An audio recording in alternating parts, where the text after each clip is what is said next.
You're listening to Trek FM. This is Steve Sansweet of Rancho Obi-Wan, and you're listening to the 602 Club.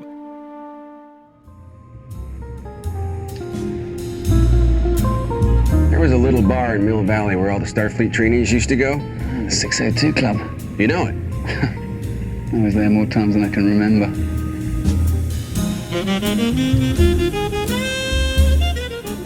This is so unlike you, brother.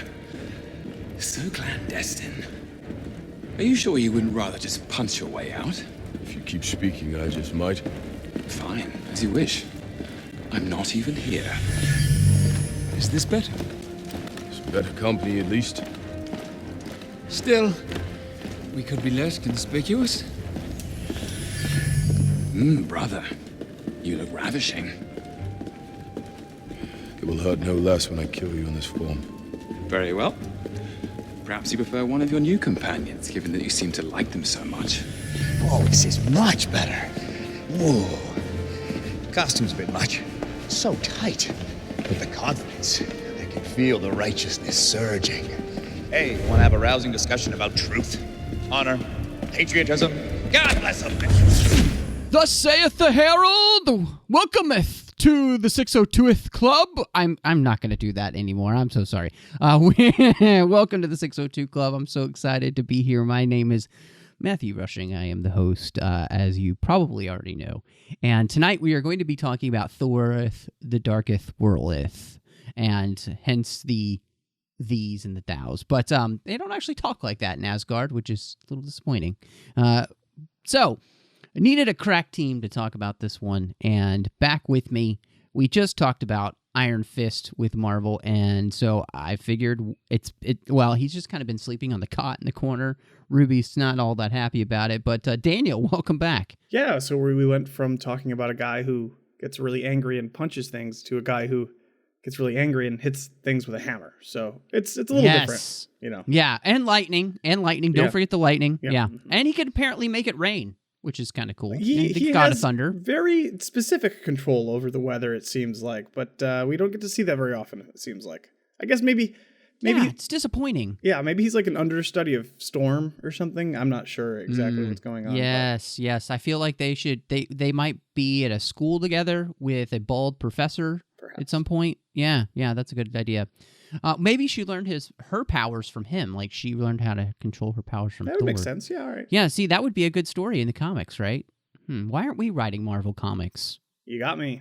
I don't know. Anyway, I'm so excited that we've got back with us. He's been on a cot as well. I mean, it's like bunk cots here in the 602 Club. But Richard, it's good to have you back. Hey, it's good to be back. And I have the top bunk, Daniel. All right? That's okay. That's all right. It's all yours. You know, I have a feeling this movie might be and lead to less philosophical discussion than the last one that you were on, Richard. Yeah, that generated quite a bit of discussion. Yes. I don't know if we're going to get into that with Thor, the Underworld, or excuse me, Thor, the Dark World. It's all the same, right? I mean, because like Jane goes to the underworld or wherever it is that they hid the ether. So anyway, before we dive completely into the movie and get off the rails again, you can find the show on iTunes at itunes.com/TrekFM. We are a featured provider there, and you'll find everything that we do on Trek FM.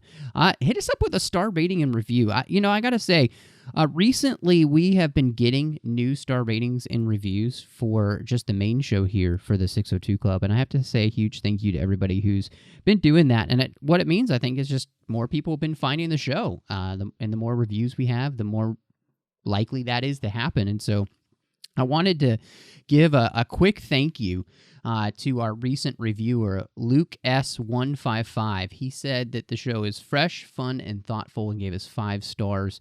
And he found the show because he found me on Twitter. So thank you so much for listening, Luke, and for reviewing the show, giving us 5 stars. It means a lot. And follow his lead. Go do that.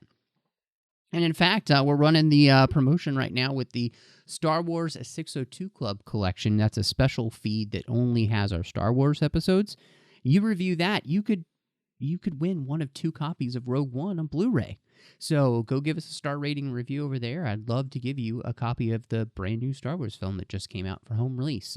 You can find us on Twitter at TrekFM and Facebook at facebook.com/TrekFM. And then there's the Babel Conference, which is our listeners-only discussion group. And we're all there, and we're having discussions. We'd love for you to be there, too. If you're on Facebook, you can type Babel into the search field there on Facebook, and that'll bring you to the Babel Conference. Or if you're on our website at trek.fm, any of the show pages will have a discussion link. Just hit that, and it'll bring you there, too. So, well, guys, we're here at Thor 2, The Thundering, or the Underworld, or something or like that. The Dark World is what they call it. And this is a movie that is interesting because there's actually a lot that kind of happened behind the scenes with this one. You know, a lot of people gone on and on about how DC has had, you know, different directors and then they'll bow out and whatnot. But that's happened to Marvel a few times as well. And Thor 2 is one of those times because we were going to have Patty Jenkins be the director. As we all know, she went on to, is now directed Wonder Woman that's just about to come out for DC. But very interestingly, she left the Thor project kind of for the same reasons that Edgar Wright did with Ant-Man, for creative differences. And I wanted to ask you guys, before we can even dive in, do you think that's because it feels like Marvel is a lot more controlled in what they want in each movie, and they kind of hire a director more as a person to implement their vision than the other way around? Yeah, I could see that. Definitely. Isn't that kind of the reason why George Lucas also left the Star Wars projects and basically cut loose and said, "Hey, you guys do whatever you need to do. This is what I this is what I had, and you know I'm not going to be a part of it anymore." I mean, isn't that kind of what happened to him as well? Well, I mean, once he sold it, yeah, he wasn't going to have ultimate control anymore. Right. So yeah, he was not going to want to be a part of that, and any director, tends to be basically a mini dictator, except for when you're working on like a massive franchise like Marvel, where they seem to kind of rein in pretty tightly what they want for each movie. At least that's what it seems like. Because, Edgar Wright kind of left because I feel like they weren't going to allow him to be as zany as he normally would be. Yeah, well, fortunately, Ant-Man turned out better than Thor 2 here, but that's very true. That's very true. But yeah, I mean, it's certainly the case. I think the Marvel has a vision as a whole, as a company, as a directive that they're going down through, and then they kind of pick the directors they think will best suit the project that they're working on. The problem is sometimes the directors also have an idea of what they want to do, and it doesn't always match up. It's just kind of the way that Marvel does it, and I kind of think it's also necessary when you have this tightly of an integrated universe on screen. Otherwise, things can get off the rails and go all sorts of crazy and get weird in places. It's just some directors obviously don't do as well with that kind of creative restrictions placed on them. Yeah, I think you're very right in that sense. It would be hard to be a director and come into something and be told or kind of led in a direction beyond where your creative ability was taking you. I would hope that for most movies, a director is that guiding hand that kind of shapes and forms everything. And it does seem like in some senses that, and I think, let me put it this way. I think that in this movie, it's the most paint by numbers kind of thing that Marvel had put out to this point when this came out. And I think you can kind of feel that in the movie, that it does feel kind of routine, and there's not a lot to make it stand out, like thematically, or I think even visually, or there's just not a lot. I don't know. Maybe I'm wrong. I'm wondering what you guys think. But do you think that kind of specifically had a impact on what we get in the Dark World? Um, whenever I think of Thor, I always think of the Dark World. I always forget about the first one, and partly because I absolutely did not like it. I liked it to the point where it's a Thor story, but I mean, the way it was executed and everything, and I absolutely just didn't like it. But whenever, like I said, whenever I think of Thor, it's this movie and obviously Avengers and everything. And I really enjoyed it. I mean, I'm not gonna lie. Well, and that's really what I love that we have a different opinion. So what is it about this Thor movie that you like and really stands out to you, especially, and it makes it the one that you think of beyond the original Thor, and it actually makes it a Thor movie that you enjoyed watching? It's because of the beginning of how it starts. It feels grand. I mean, when he as he's telling the story about the story of the ether and everything, and the war with the dark elves, and I think that's mainly the reason why. Because I mean, yes, I am a very big Lord of the Rings fan, but only like the last one and the first one are the only two I really like. The main reason why I like it is because it feels bigger than it feels like it's a bigger world, and they're trying to explain it. Obviously, you can't explain the whole entire thing because that would just be one long movie. But like, I mean, especially when they come up with, like, I mean, obviously we know that they're Norse gods, and a lot of those traditions that you see with Vikings. I mean, granted, they don't talk Old English or Scandinavian or whatever dialogue. Well, I mean, if they talked like Beowulf, I think a lot of people would be turned off by this movie. But Exactly, exactly. Yeah, I just love that we're learning about their culture, and there's just so much, and I think watching it for again, I haven't watched it in a while because I'm watching all kinds of other movies, but like watching it again today, I just felt immersed into the world. And there are some movies where I just skip through the parts that I find very boring. This one, I don't even want to do that at all because it's that entertaining to me. yeah, I definitely think this is, and right from the beginning, you're absolutely right. This movie is definitely going for epic in a way that the first movie doesn't.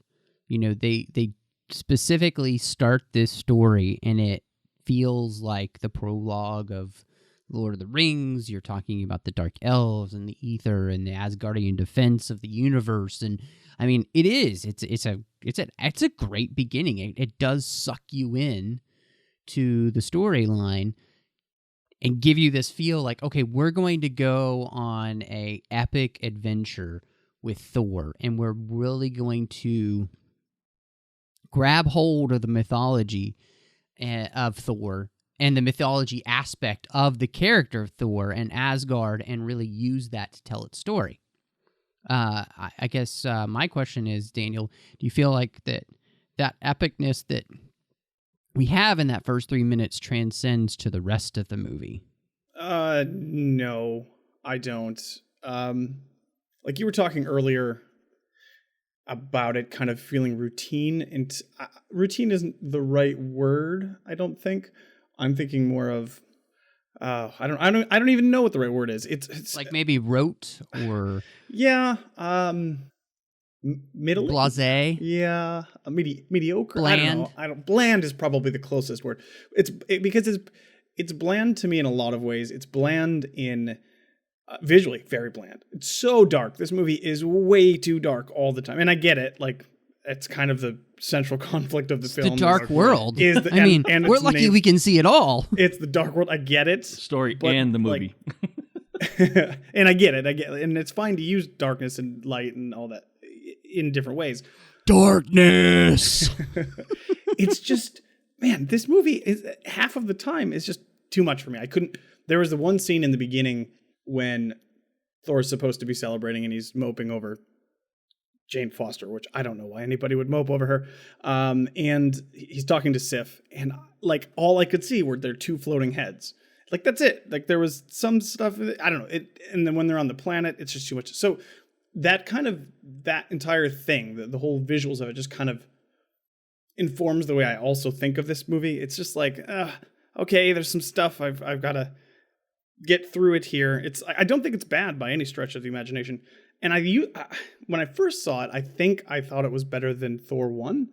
Now, in hindsight, I think I'd have to rewatch Thor 1 because I feel like I kind of had more fun in Thor 1. But yeah, no, this isn't. So it doesn't. So with that opening sequence is interesting, but I don't think that the rest of the movie kind of lives up to what that's kind of promising. The movie has this whole, it's a movie about saving the entire galaxy from this peril. And you set that up in the beginning, and I think it's a good setup. I think it's a really interesting setup. It's a fun setup, and it is, as we said, it's epic. It has an epic feel to it. I think what happens after that, everything just kind of gets muddy visually, and I think you're absolutely right, Daniel. There's not a lot to visually stimulate you in this movie in the sense of good cinematography or good lighting. I do feel like that sometimes it's not dark as in like gritty and dark. It's just too dark. The scene's not well lit enough to give you that feeling. And I think that's a good call out, that scene with Sif specifically. But muddy, and then the storytelling of how all the parts fit together, like with what's happening on Earth with Jane and Dr. Selvig and all of these things. It never feels all connected. It just kind of feels like various things thrown at the screen because nothing is ever truly explained to you as an audience member. You really have to kind of put the pieces together for yourself. And that's they kind of will show you something like the, gravitational thing on the Earth, right? And how that's connected to the convergence of the planets all aligning on Isidrol and all that kind of stuff. But it needs more explanation. One, because a lot of people are not familiar with Norse mythology and understand all that in the first place. But two, kind of understanding the true stakes of what's happening and how all the pieces fit together, I think is very important, especially when you get to the end. And that epicness kind of just went away because I don't really understand what's going on here. It's just a lot of CGI and a lot of them falling through different realms, and Thor will win in the end because that's what happens, but I wasn't invested because I wasn't given a reason to be invested. And part of that, I think, is that the overwhelming scope of what's happening hasn't fully been explained.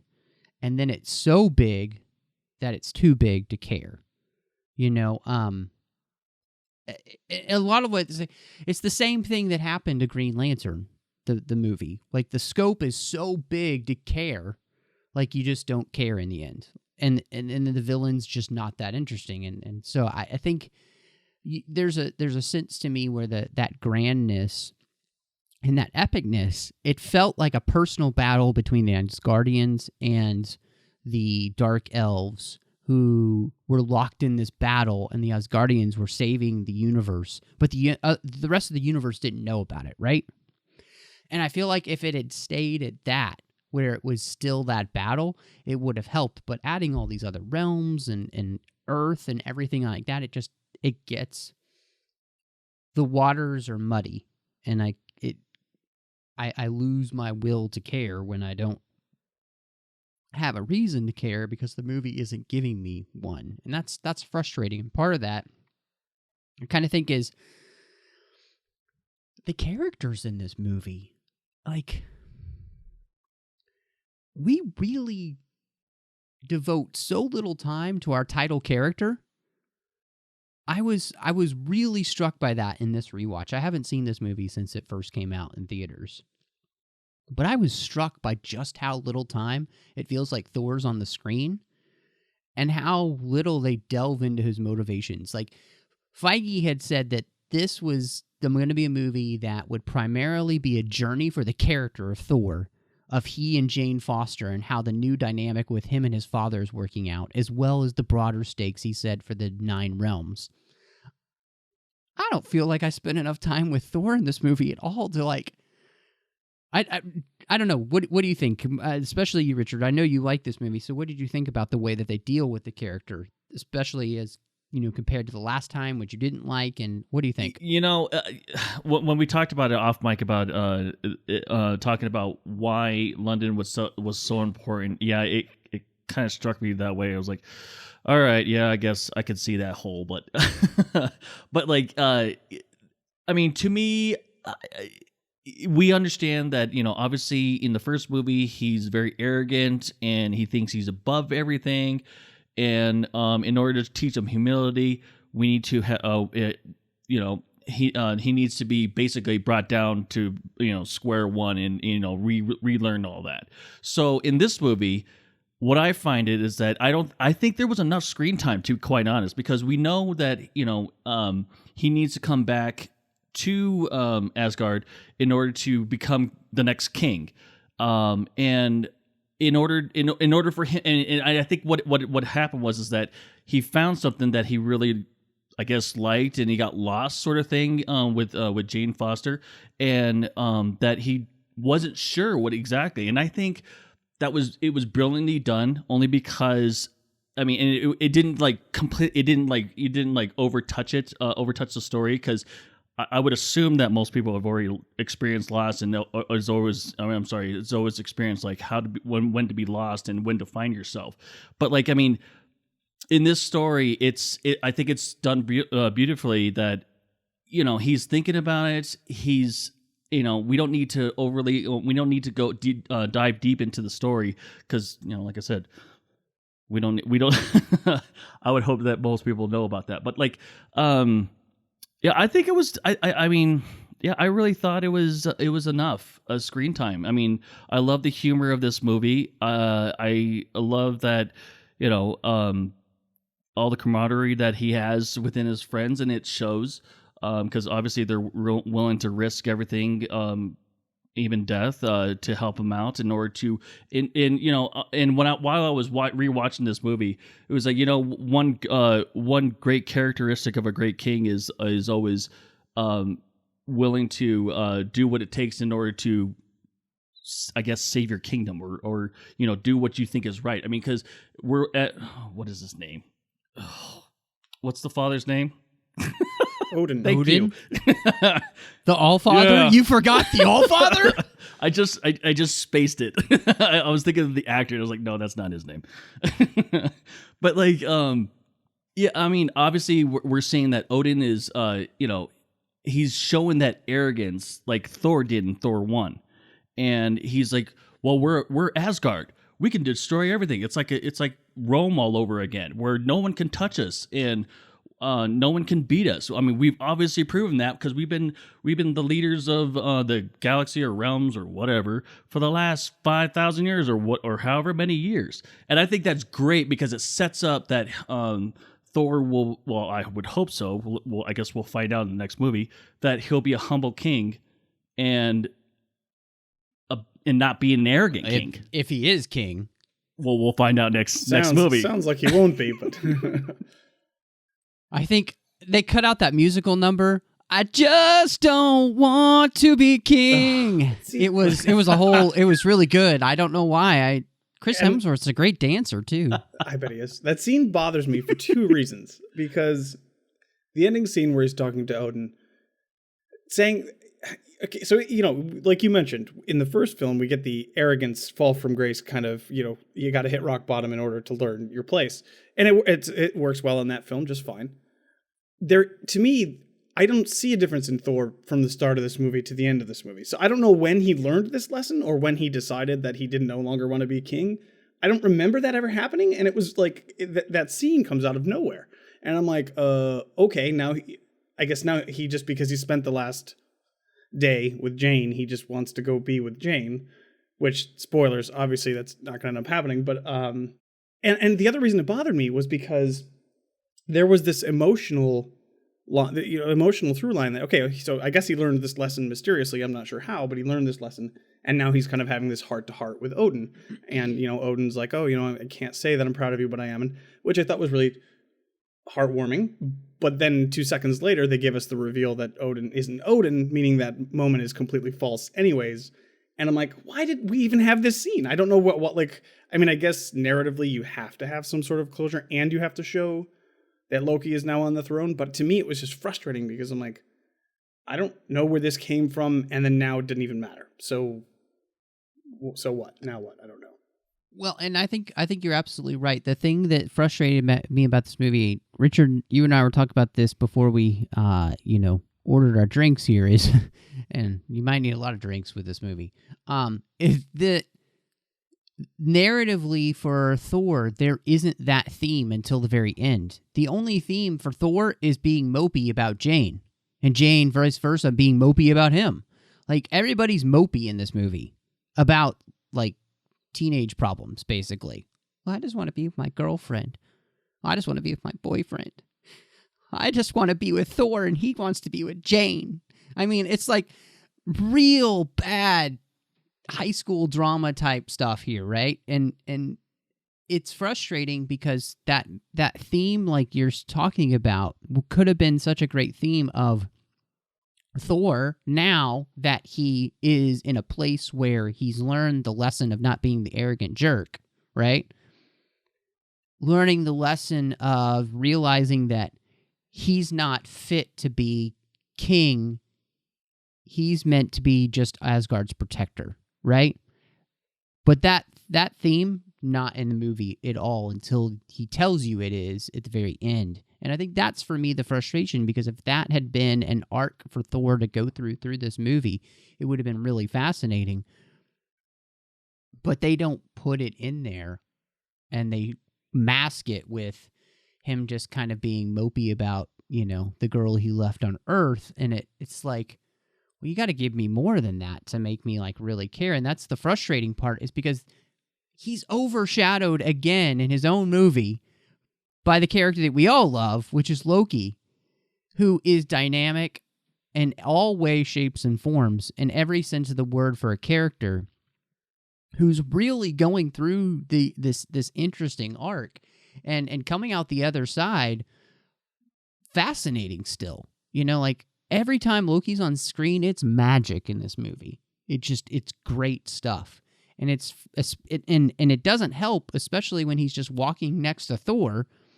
And he's the best part about the whole movie. I mean, like, he has the best scenes in the whole movie. So in a movie called Thor, it should be called Loki instead. And we should just do stories about him, because he's really the interesting thing. And he just steals the show. And I don't know, it's just really frustrating, because I love the stuff with Loki. The rest of it, he's not on screen, the movie just kind of falls flat, because nobody has any dynamicism as a character. Everybody has these rote and like mundane, like, story plots. He doesn't, though. Which it's kind of sad. Like, write something that interesting for Thor. Well, his head is a bag of cats, so you can't really get that interesting. But no, I totally agree with you. I don't know why we did this. Why, I mean, I get why we did this in the larger Marvel Universe sense. Obviously, some pretty significant events happen, and some power changes take place. But we've had Infinity Stone and X stories plenty of times here, and most of the time they're a little bit better than this. I don't know. It just feels like the villain just shows up, and then at the end goes away, and this bad, evil, glowy bit comes in, and it's scary for a minute, but then it goes away. And like you mentioned, Matthew, I love all the Loki stuff. I actually really do like the interplay between Thor and Loki. Actually, the whole family. I really like Odin, and I cannot remember the queen's name, but her... Frigga. Yeah, and the whole family dynamic, and like they all have relationships with each other that are unique and interesting. I think that's good stuff. Especially with the Queen and Asgardian Loki. Family Matters is basically what you're saying. It could be. If you were talking about scale being a problem for this film, and if it was more of a personal thing, maybe if it was Odin who fought Malekith back in the day, and now it's like a personal attack on him and his family, and there are ways to play with this kind of story that would make it interesting. It's just that stuff, the good stuff that I think is the most interesting stuff of the film, is not connected to the larger conflict at all. And so that's why I think we have this problem with scale. We have this problem with, all right, well, where is this growth coming from all of a sudden? Because we're just fluctuating between the little stuff and then the big stuff, and there's nothing in between. You were supposed to read the book before the movie. No. Oh, was I? Yeah. It's in there. It's in there. Okay. That makes sense. No, I agree with you. You know, the family dynamic and stuff is very interesting. But yeah, I think that connects to what I was saying earlier. Is like after that epic beginning and the opening prologue, everything just kind of gets muddy and how it all connects because it's just so over encompassing. But if this had been more a personal story for Asgard, now having to deal with. Because we have the fallout from Avengers and what Loki has done and all that stuff. So if this is a much more personal story about all of that kind of stuff, along with this other attack coming with the Dark Elves, maybe that works better than trying to like open it up to a galaxy encompassing, thing. And it could still be something where if that happens to Asgard, it'll also happen to the rest of the universe, but I don't necessarily know if we need to, like, have all this universe hopping, to different realms and stuff, because, again, I think it just kind of gets muddy, and it's frustrating, too, because not only does the character of Thor suffer, I think, in this movie, I think Jane really suffers in this movie, too, and it's because she's not giving very much to do, and she just becomes the girl who's pining after the guy, and then a host for the ether to escape. She's the same thing as Thor. Thor's just pining for her. And neither of them has a very interesting or dynamic story, And then she's able to help kind of save the world in the end, but I don't know why she's able to help save the world in the end because they don't explain it. So it's just. It's those gravitational beacons or something like that, isn't it? Yeah, something. She's able to help save the world. Because she sets up the transport inhibitors. Yeah, exactly. Which is exactly what they look like, kind of, isn't it? Yeah. Yeah. So she's overshadowed by Darcy. There you go. Oh, of course. Well, that's because she was the best supporting character of the first film as well. Yeah, so, she was. She was. You say Jane Foster suffers in this film. I don't think so, only because I dislike the character from the first film, so I don't. There's not like doing a disservice to this terribly, terribly boring character.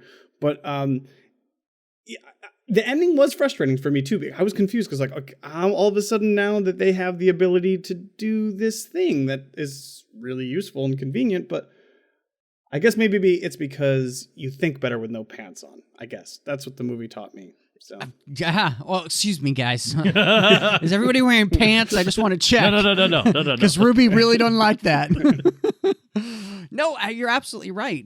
I mean, I don't.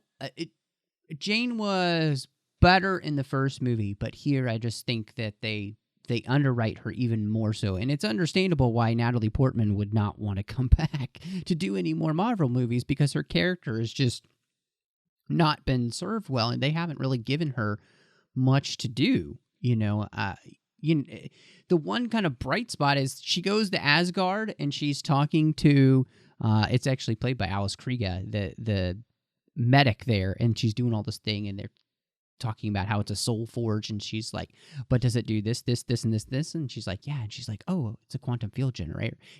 So she understands the theory behind even Asgardian technology. So there's this bright moment where you see how smart she is, but then she's never really given anything else to do until the very end where she's helping figure out how to defeat Malekith, but I don't know why or how because I don't understand how all this gravitational stuff works, and they've just thrown a bunch of stuff at me about convergence of planets, of the 9 worlds, or the 9 realms, and yada, yada, yada.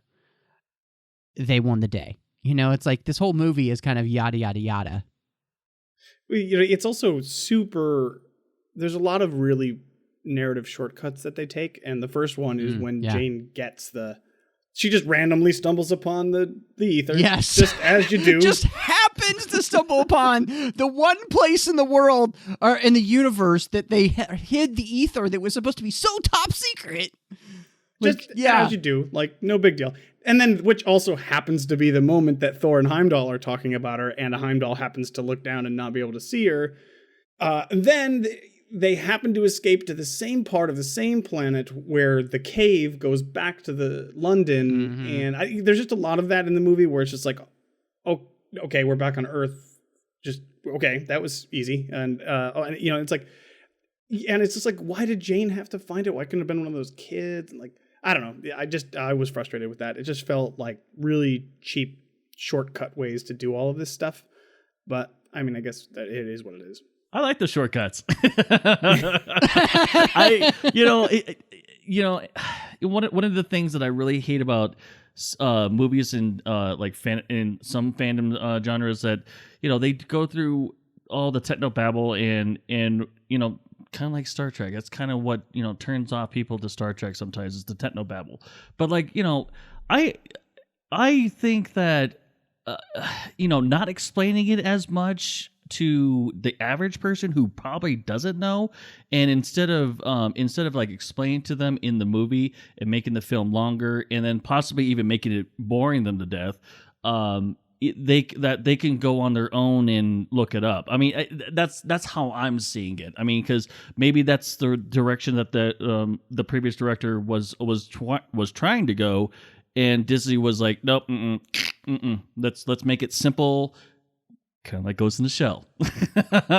But make it simple for the average moviegoer, and let's make it interesting and action packed, so to speak. I mean, because some of those action scenes are pretty much what sells the movie, and it's kind of what I like anyway. And I mean, it's I know the story. I don't need to rehash it into a movie that the people around me are not going to know. That's how I'm seeing it. So, but I think what Daniel and I were talking about is not that we just make it longer for longer sake, but that there be a better narrative connection between all the points that makes more sense and doesn't feel like you're cheating. And you can do that without necessarily making things longer. Things just need to be written better. And I think that's probably what we're saying, is that the writing for the connections needs to be more implicit and make more sense than just kind of like, it almost feels like they were in a writer's room and they're like, oh, how do we get him out? Well, we'll just put him next to the place where the thing, and they'll have the phone answer and they'll find they can get back. It'll be easy. Okay.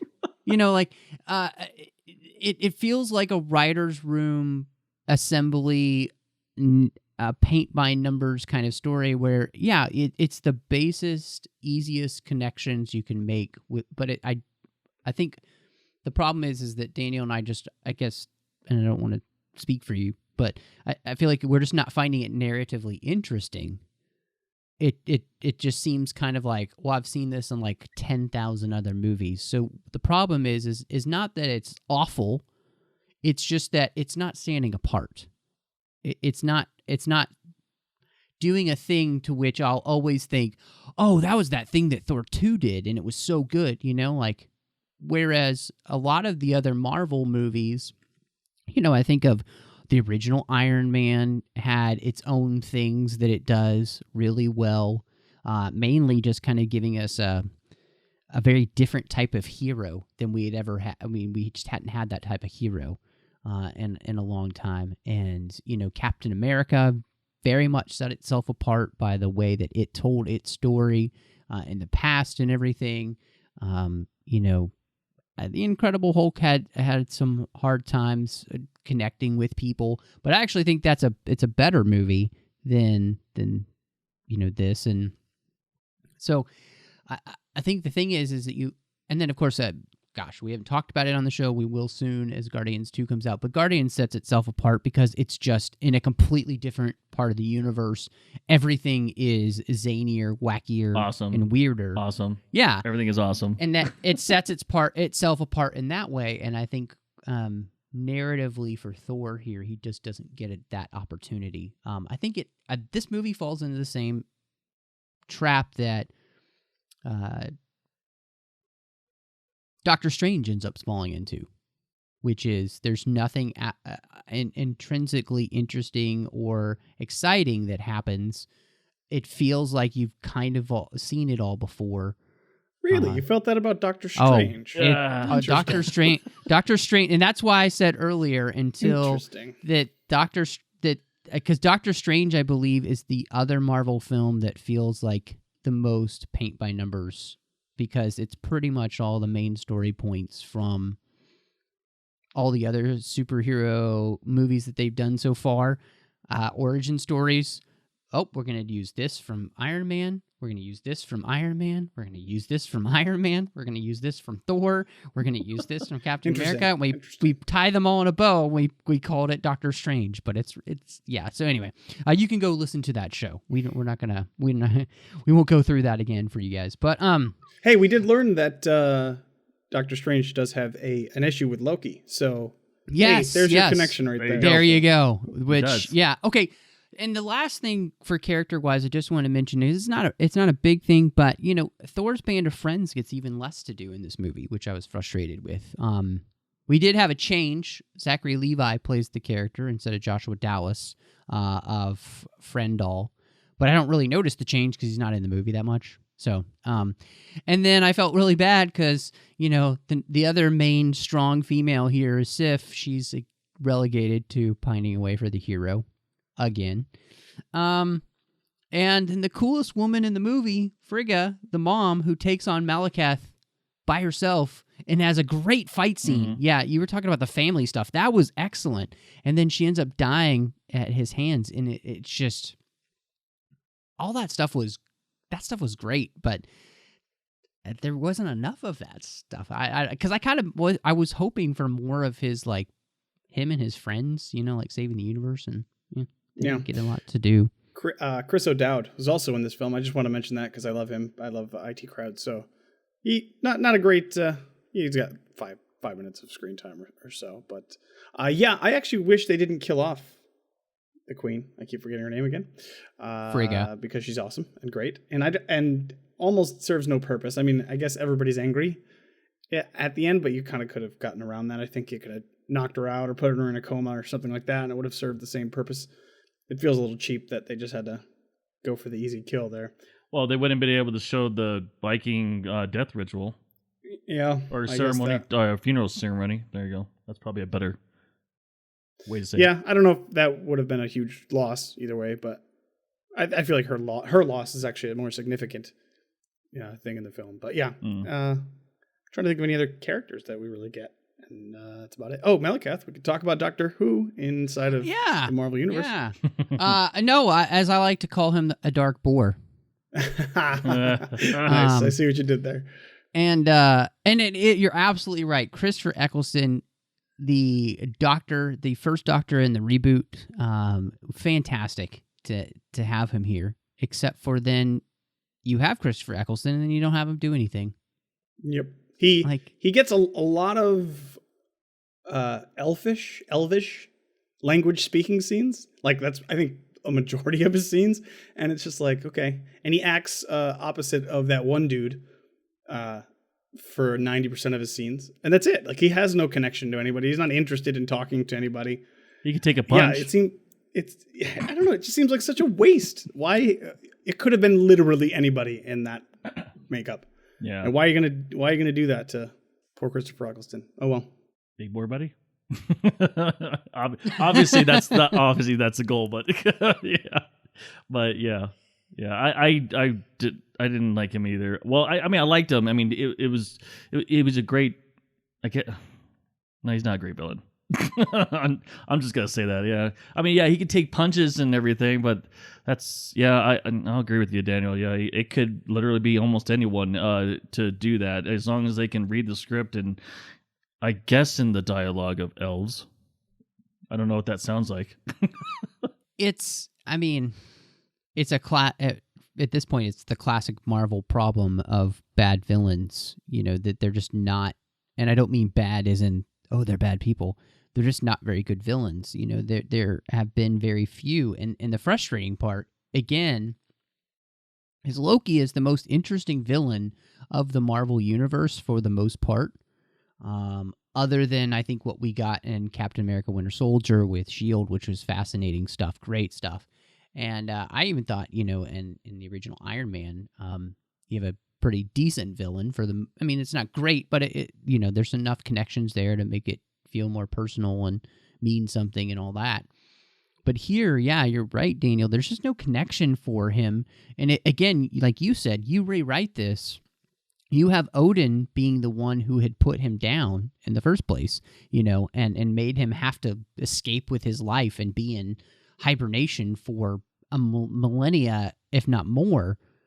That's fantastic. And then you have some sort of like personal stakes for him as a villain and everything. But yeah, I feel very bad for him because they put him in heavy makeup and then he has absolutely nothing to do. And then more than half the time he's a CGI version. So it's not even him when the big CGI battles are happening. And yeah, I do. I feel really bad for him. So, I will say too, one thing though, just to give a little bit of praise here.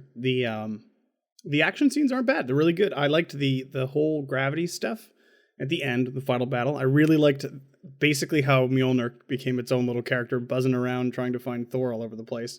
And we learned some interesting things about how it behaves. Like when he went through to some other planet, it just like left. It just like shot out of Earth. Like, I gotta go find Thor. I thought that was really cool, interesting. And there's a couple of battles where we get to see. Again, we mentioned earlier in the show that Thor apparently has storm powers now, but that's cool, I guess. Whatever, it's not a big deal. So there are a couple of action pieces that do work really well. We mentioned also the fight scene with the Queen, which was really cool, even though it was rather short. But it was still cool to see her be badass, and then like the trickery with the holograms or whatever they're doing there, and it was good. It was good stuff. So couldn't agree more.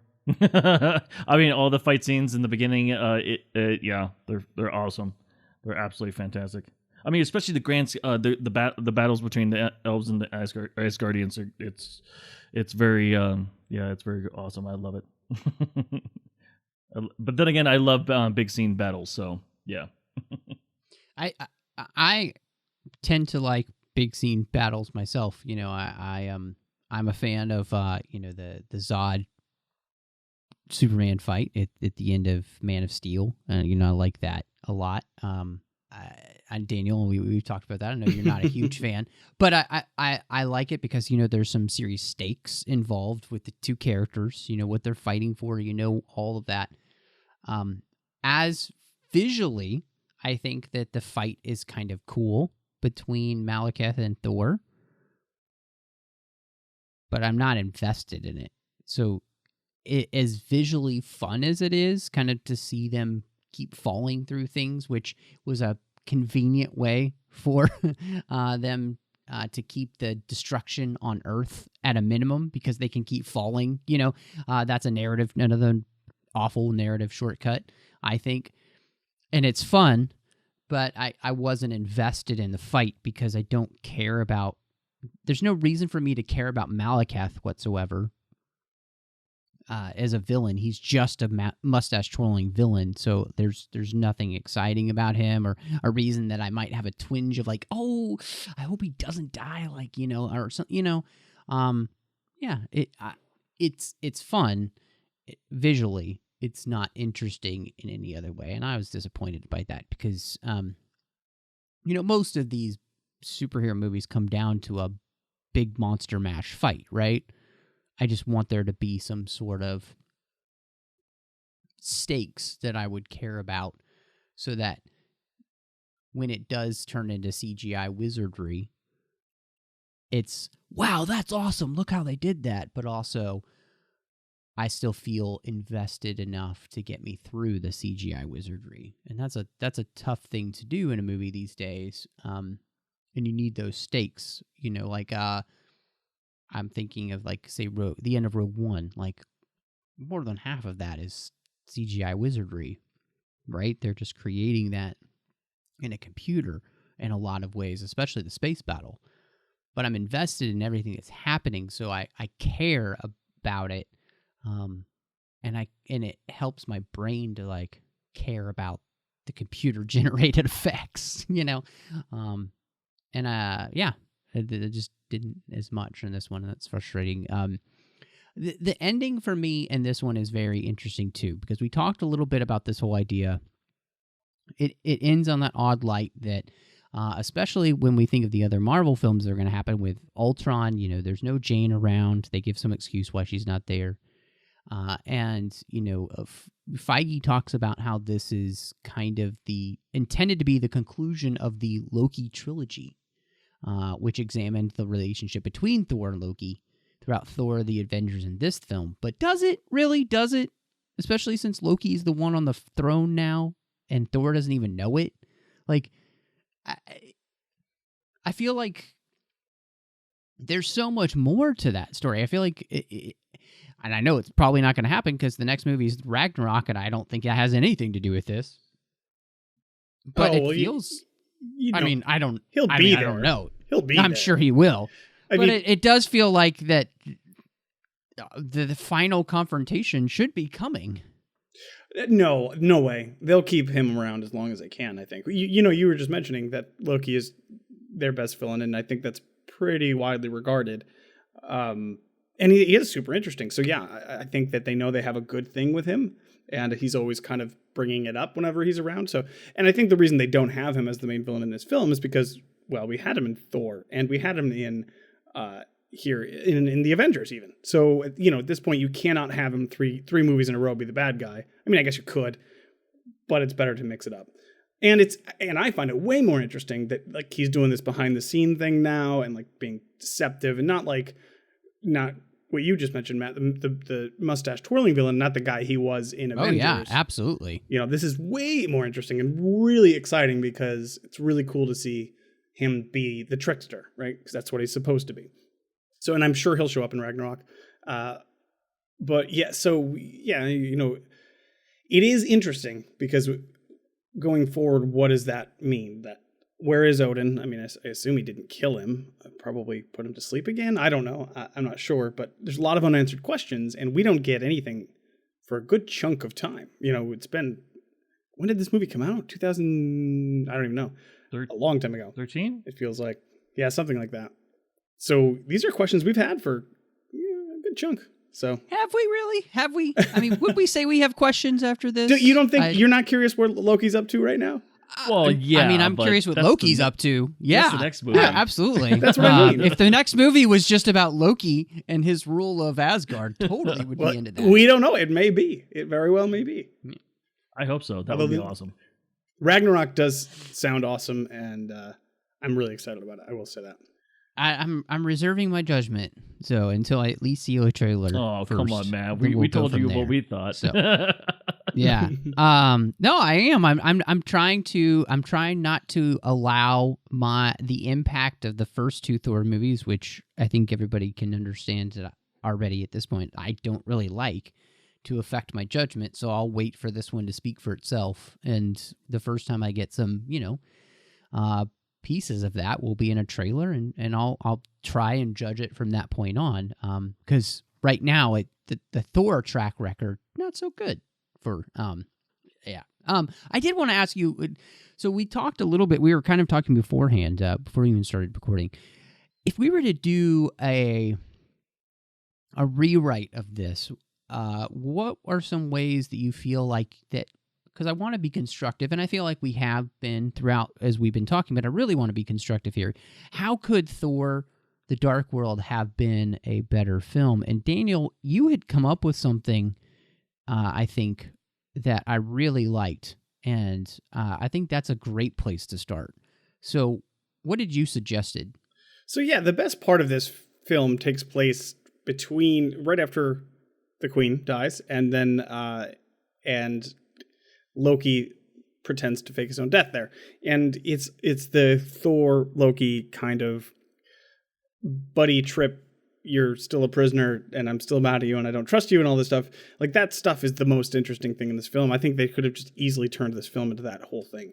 For whatever reason, everybody else is incapacitated or unable to do, they have to do something by themselves, and you really could get to the bottom of that relationship. We get to see huge chunks of it. It's not like we don't get a lot of it, but it would be way more interesting to turn Loki, the villain from the Avengers, into Loki, the sympathetic, which they kind of do here, but this sympathetic character of, okay, well, what is he about? What does he mean? And of course, you'd have the wonderful Tom Hiddleston and the comedic genius. I really do think that what is his name? Chris Hemsworth. Chris Hemsworth, really good at comedic timing together, and they're so good together. And like again, they only have a couple scenes here, but it would work really, really well, and you could avoid a lot of the bigger issues that the film has. I think. I like the idea of that because I think the smaller scale really helps the movie. You know, again, they could be trying to figure out how to take down Malekith in this, you know, universe-ending, turning everything back into darkness deal happen, right? But having those more, as we talked about earlier, making it a more personal stake between Malekith and Asgard.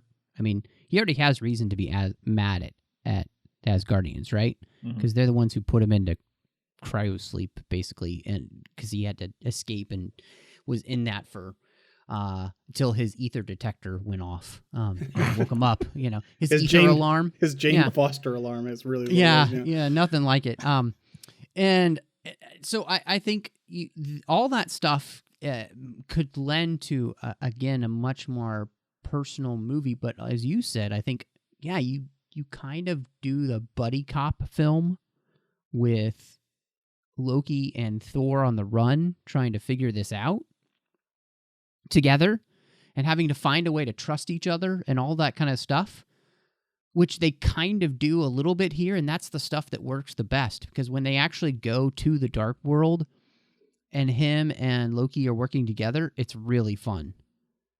That's, I think, that scene where they're walking down the hallway and Loki's pretending to be other people was fantastic. That's the best scene of the movie, when he's Captain America for 5 minutes. And Chris Evans is, you can tell, just must have had a blast doing that, like 30-second bit about how he can feel the righteousness in his suit. And then when they're at the dark world and, you know, Loki is using his powers of deception and trickery to trick Malekith and all that stuff was really cool. A whole movie kind of that and really exploring that this relationship between these two would have been phenomenal. And I think that smaller scale and scope would have really helped the film. And if we're going to try and do what Feige's talking about, kind of wrapping up this Loki trilogy, I think that's probably a better way to do it. And so, and allowing them to, throughout their journey, take them to different parts of the realm. Again, that makes it more interesting. You can involve the other parts of the 9 realms, and then you end up on Earth on purpose because you need Jane Foster and Dr. Selvig, you know, so you can put them into that. And maybe even having the Jane Foster story with Selvig and Darcy be running parallel to what's happening with Loki, and that they meet, you know, at the convergence at the end, you know, so that I think all that helps. And that allows you to be able to tell the story with Thor not knowing if he wants to be king and be able to weave that in while he's traveling with Loki and put all that together, allow them to have some conversations and stuff around all of that. You come up with, I think, a much better character-driven story. I think that's the problem I have with Thor and The Dark World. It's not character-driven. Everything is just kind of story-driven. It's put upon the characters. It doesn't really feel like it doesn't feel like the characters necessarily have a ton of agency. They're just all reacting to what's happening around them instead of it being about them. Whereas, like, you know, Captain America, it's about him. Iron Man, it's about him, you know, like, so. But isn't that kind of what Thor is in most of the story is it's about a bigger deal? I mean, he's a part of something that's bigger that he needs to protect, like the 9 realms. I mean, isn't that kind of what the story is? I mean, it's not necessarily, I mean, we're talking about a god here that I guess that shouldn't be going through something like this. I'd be worried if a god was going through something like this. Such a mopey god. But I mean, so what the way I see it, I mean that's why I kind of like that's why I don't like about the first Thor. It's like a fallen god in a sense, I guess is what you can call it. And then coming back and actually doing what he's supposed to be doing, which is protecting his realm, and I guess beating off the enemies, which I really think the villain in here is not really that great. I mean, I'm with you, Matt, and I'm sure with you, Daniel, as well, that the villains are not really that great in the Marvel universe, and mainly because what I think is that they're not reoccurring. I mean, that's ultimately what keeps the comic book going. They're so clever to come up with these plans to, do whatever, whatever they're motivated to destroy whatever planet or whatever, but they're not clever enough to escape, like Loki is. I mean, it's kind of like I'm assuming that Ultron will probably escape through the internet or something like that. I don't know, but let's hope so. Yeah, I hope so too. But I mean, it just seems like, okay, they're dead, and then that's it, and then we don't hear about them anymore again.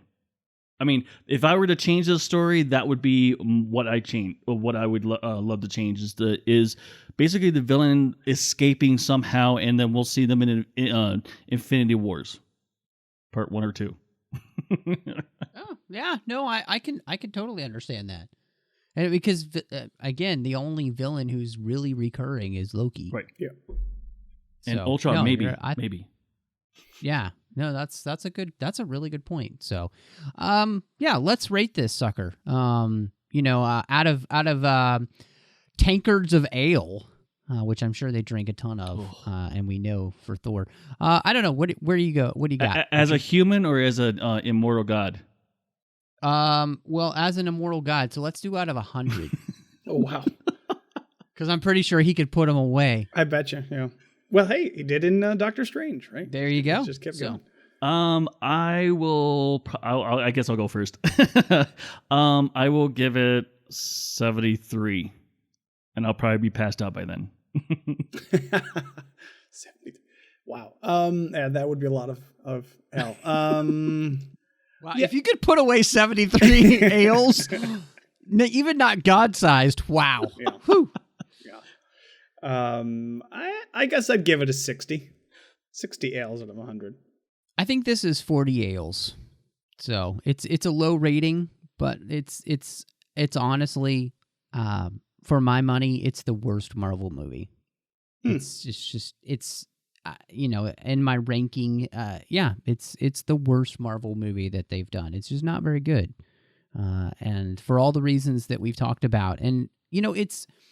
To me, I think one of the frustrations with the whole Thor series so far is that he was the character that I thought that I would really like, going into the first movie, and then, hopefully the second movie would be better. Because I love Lord of the Rings. I love that kind of stuff. I love mythology. I love Egyptian mythology, Norse mythology, and all the mythology. I really enjoy getting into that stuff. I thought, this is going to be so cool.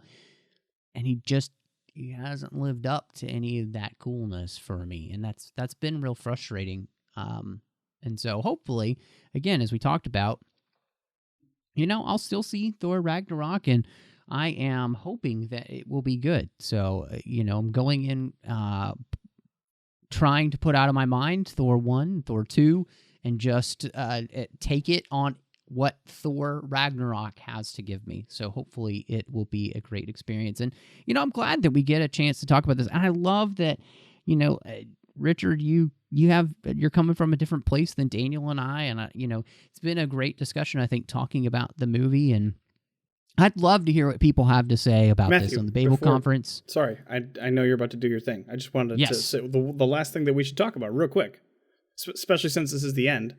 We can talk about and we've talked about Guardians a little bit.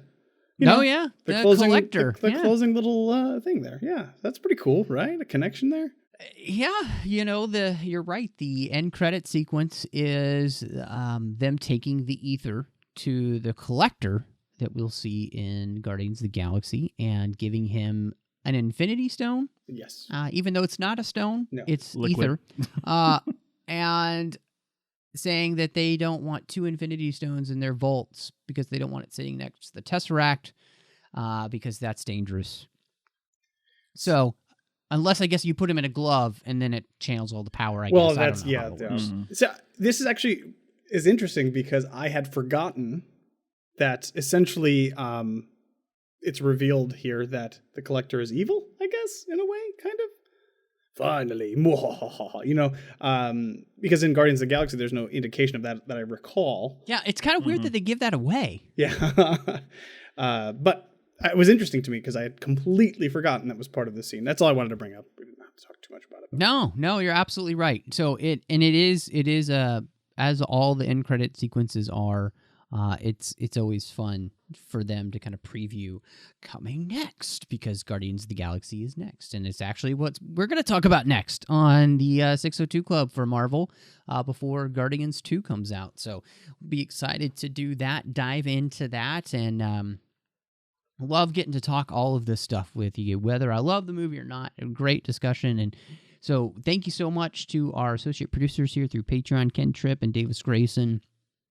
They have been supporting this show and the network for so long, and that kind of loyalty, you can't be bought. And I really thank these guys for them taking out their hard-earned money to support Trek FM and making sure that all the shows that we have keep coming to you each and every week. It's a massive undertaking to do a network like this, and to there's just absolutely no way we can do it by ourselves. And so go to patreon.com/TrekFM and you can see how you can become part of the team like Ken or Davis, and every little bit helps. It's not about the amount. It's just that every little bit from as many people as possible really makes sure that this happens. So again, that's patreon.com/TrekFM. So Richard, if anybody wants to talk a little more Thor or Marvel or anything else with you, where can they find you online? Well, they can find me on Facebook. I pop in here and there on the Babel Conference, stir a little trouble. And they can also hear me on Earl Grey, Trek FM's dedicated podcast to the next generation with Amy Nelson and Lee Hutchinson. And yeah.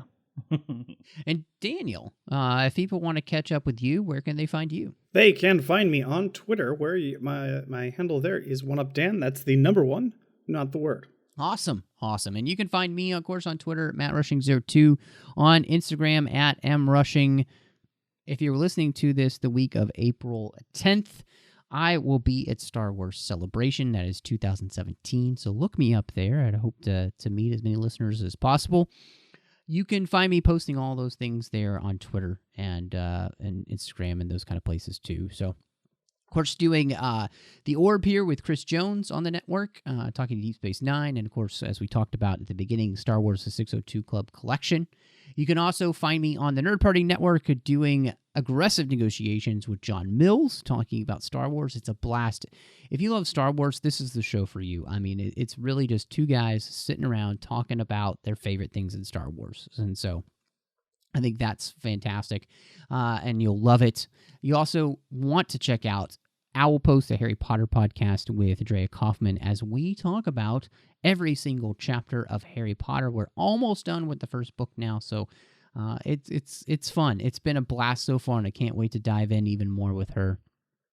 And last but not least, that's it. That's all the places you can find me. There is no last but not least. And thank you so much for joining us. And y'all come back now, you hear? We interrupt our program to bring you a special broadcast. You're incredible!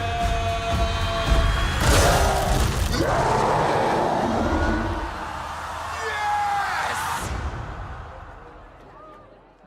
We know each other. He's a friend from work. Oh, come on.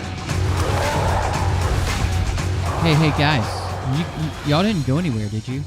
Yeah, I'm here. Why? What's up? Nope. Mm-mm. Okay. My cot's in the corner. Okay, I just want to make sure that everybody is still here because, we just finished recording the show and they dropped a trailer on us. Did you see the news come out? The Thor trailer for Ragnarok that we were talking about before it came out is now out. The day before. Yeah. Isn't that crazy? It's like they heard us and they were like, Matt Rushing needs to see this because he needs to be excited about Thor Ragnarok. He needs to be excited like I am. So, yes! Yes! Friends from podcasting, we're back. Well, we wanted to make sure that, fortuitously, this came out at the right times, that we could get together and talk about the Thor Ragnarok trailer that's just come out. And so, guys, first impressions, jump in, say whatever you want. This is a free-for-all. You got your Guardians of the Galaxy in my Thor. It's so funny because Richard and I, before you jumped on, were just saying that. It's got that 80s feel. I absolutely love it. That's great. Yeah, no, it's like they took Thor and just injected a syringe of fun and excitement and energy into it. So I'm excited. Yeah, well, that and they injected the Hulk. Yes, which helps. And yes, so and Loki, and my personal all-time favorite, Cate Blanchett, which you can inject her into anything, and I think it'll be better. So, which is before this trailer came out, was the first thing that kind of intrigued me about the film because I'm a huge fan of hers, and I've seen a majority of her films. I really like her work. So the fact that she was going to do something like this was really cool. And after seeing the trailer, I got to say, she pretty much steals the show. I mean, she's pretty awesome. I mean, she destroys Milnor. Yeah. I mean, Meow Meow is gone. Meow Meow. And that's in the first, 10 seconds of that's the first 10 seconds of the teaser trailer that Mjolnir, it's like, they're not even fooling around. They're like, this isn't even a big deal in this movie. It just happens and you just have to deal with it. Which, I mean, I have to say is just a huge thing. I mean, because it makes me, the thing that they have kind of done in the series for the movies is make Thor seem pretty connected to his hammer in the sense that without the hammer, what powers does he have? Like, I know he's strong, right? But, like, does he have the power to control the weather anymore? I guess not without Meow Meow. And so that's what I'm really interested in because, like, he's going up against, Hulk in this trailer, and I'm like, but he's just Thor now. He doesn't have the hammer. Like, I don't... They've never really done a good job of explaining what his powers are, so I don't know why he should be able to take on... I mean, and I'm sure comic book geeks are just yelling at their iPods right now or their iPhones or whatever they're listening to because they're talking about, oh, well, the comics. I haven't read Thor comics, so I don't know. I'm just going by what they've told me in the film. So. Well, if you remember, too, for a good portion of the helicarrier fight between Thor and Hulk in Avengers, he didn't have... I mean, he used it. It was used. But there were moments that Thor was literally just fist to fist with Hulk. And so that's kind of where I'm coming with it. It's like, yeah, Mjolnir is super awesome and effective to use, but he can take a punch from Hulk, no problem. And he can even punch Hulk without any problems. Like, I don't think he could beat Hulk, but he certainly would be able to fight him. I guess we'll find out soon enough. Yeah, I guess we will. Well, and as we speculated last night as we were recording, he's back. Loki is back, and I'm really interested to see if he's the one that has something to do with Thor getting captured and has something to do with Cate Blanchett's character. I don't even know her name. I haven't looked any of this up. I just watched the trailer, and they didn't tell me that, so... I do have to say that I am more excited now than I was before, which I wasn't excited at all. So the trailer did its job. I mean, it looks very fun, and my only hope is that they don't allow Thor to be overshadowed again. And there's a little bit of a worry when you have the Hulk, who's good at overshadowing people. We already know Loki will overshadow Thor in a movie. And, when you have a character, it looks like as dynamic as Cate Blanchett. Just let him really be the main focus of this movie. And it looks like that might be the case because it looks like he might be on kind of like a journey, like he's captured, he's kind of thrown into the seventh ring of hell, it looks like, basically. Gladiator style. That's right. Yeah, I mean, could be really, really cool. And so I'm crossing my fingers that it's going to be awesome.